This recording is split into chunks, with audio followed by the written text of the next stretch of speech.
Hello, I'm Colin McFader, and if you've been following me for a while, you've probably seen my previous videos on Dehancer or seen me mention it. It's a film emulation software that I've used quite extensively, including on my first feature film, Daylight Again. The reason I wanted to make this video is because they've actually just released a new update for Dehancer Pro, version 7.0. And I wouldn't normally make videos for each individual update. I haven't in the past, but there's a lot of stuff in this update that I thought it was worth talking about because there's some really cool new features. There is some changes in how you can buy it. There's performance upgrades and things like that. So I figured I'd just go through all the stuff that's new and yeah, let's get into it.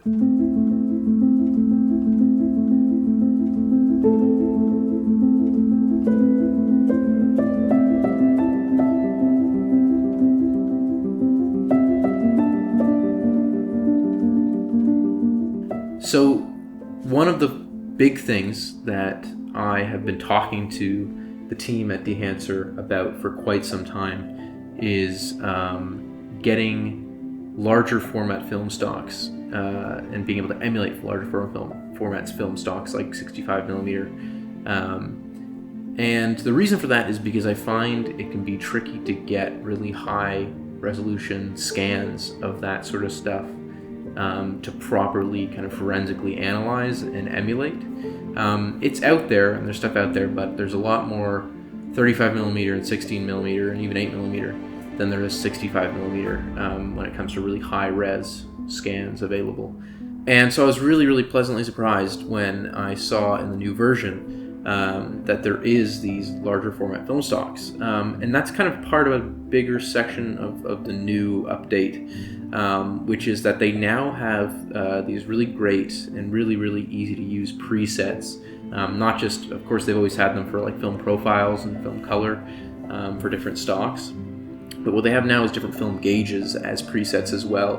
And you can go through all of the different effects and choose what sort of film gauge you want for each individual effect, which is great. And you can still, if you want to do the fully customizable version that Dehancer had previously in the previous versions, that's all still in here. It's just that there's these really handy drop downs now that have all these different presets, anywhere from 8mm 50 ISO to 65mm 500 ISO film stocks. And so what you can do with those is, let's say I want to just get the preset in for a 35mm ISO 500 film stock. I can click that, and what that's going to do is take the grain information and the algorithm that Dehancer's built around that film stock and put it right on the image.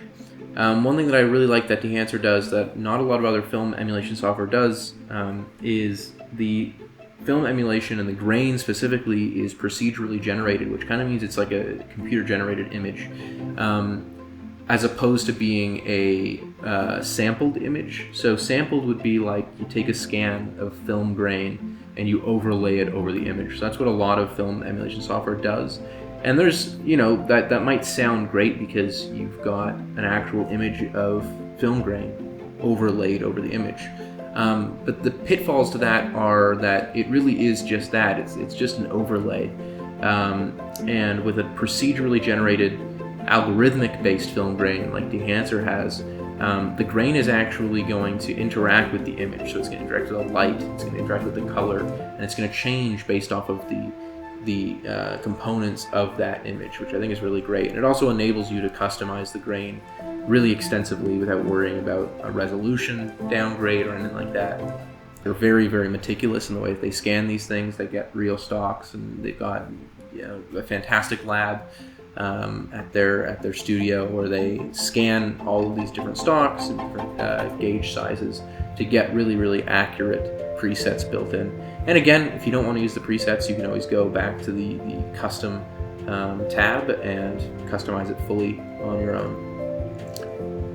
Now, again, that's not just for film grain either. You can also do things like halation. You can do 35mm halation. You can do 8mm halation. Of course, 8mm halation is going to be a lot more blown out than a 65. Like a 65mm halation is going to be really subtle. And I find that really fantastic because maybe you want, 35mm grain, but you don't want the halation to be, really out in front and super obvious. So you can use 35mm grain and a 65mm halation process.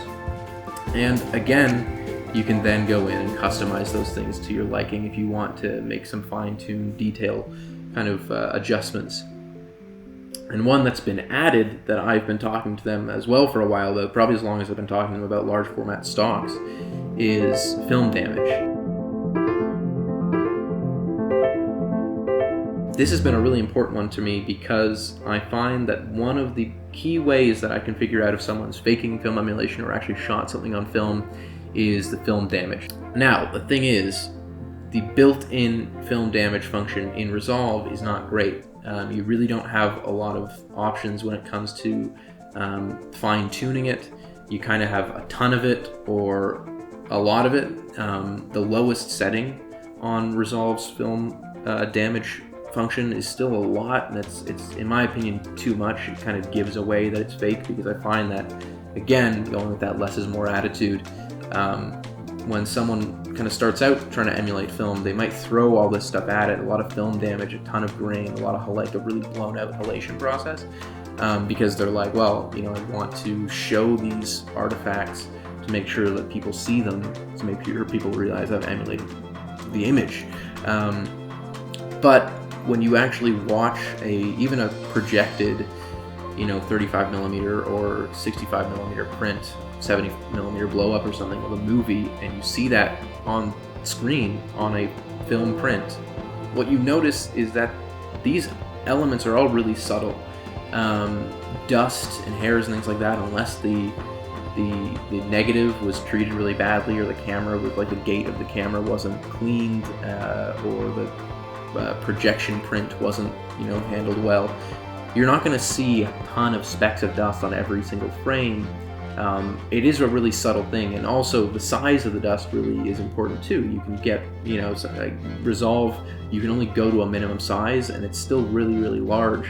Whereas what Dehancer now allows you to do is, again, go to that 65mm film damage preset, and you've got really small specks of dust that aren't constantly there, that just kind of pop in every once in a while, a subtle kind of background hint that what you're watching is film, when of course it's emulated.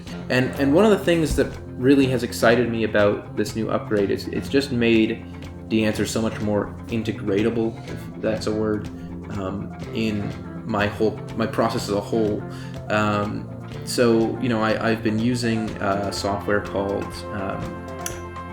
Look Designer recently, and I'll probably do a video on them, Look Designer by Color Lab AI, and it's a really great, really kind of ingenious way to change color on film. And now I can use that in conjunction with Dehancer. I can use the color from Color Lab, I can use the print emulation and the halation and the film grain and damage from Dehancer, and it's all just kind of works together so well. So I'm really glad that all these things have been added in Dehancer and made the process a lot more streamlined for me.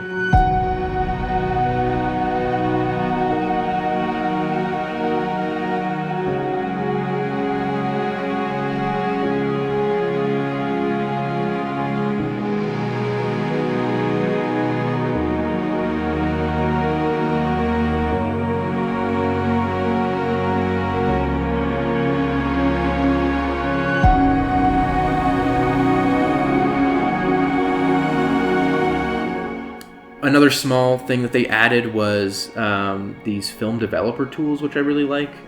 So basically what they are is it's things like contrast and color separation and color boost, but what they've done is actually taken what the development process in a film lab would do to those components. So the contrast is not going to be the same S-curve that Resolve has built into its contrast function. It's an S-curve and contrast function based on actual film development, and same with the color separation. Color separation is something that can be really important when it comes to film emulation, because of course the way a lot of digital sensors capture the relationships between colors is different, so you sometimes have to adjust a red without being able to, or without wanting to adjust a green. You want the green to stay the same, but the red to change, and there's a process to that, but this color separation tool really will help with that in terms of just getting the colors individually to where they should be and what looks nice to you.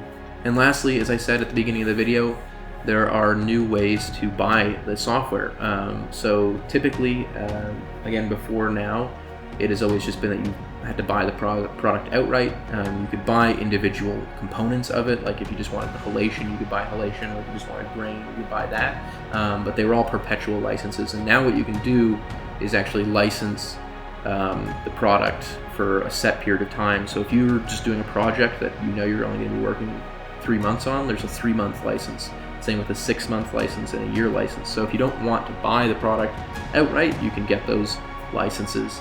And even if it's just something that you want to try out, that's a great way to do it. Of course, there also is the free demo that you can download on the website. So yeah, that's about it. If you're interested in buying Dehancer, I definitely recommend it. Again, there's that free trial on their website if you want to just try it out. If you have any questions, please leave them in the comments below, and I'll be happy to answer.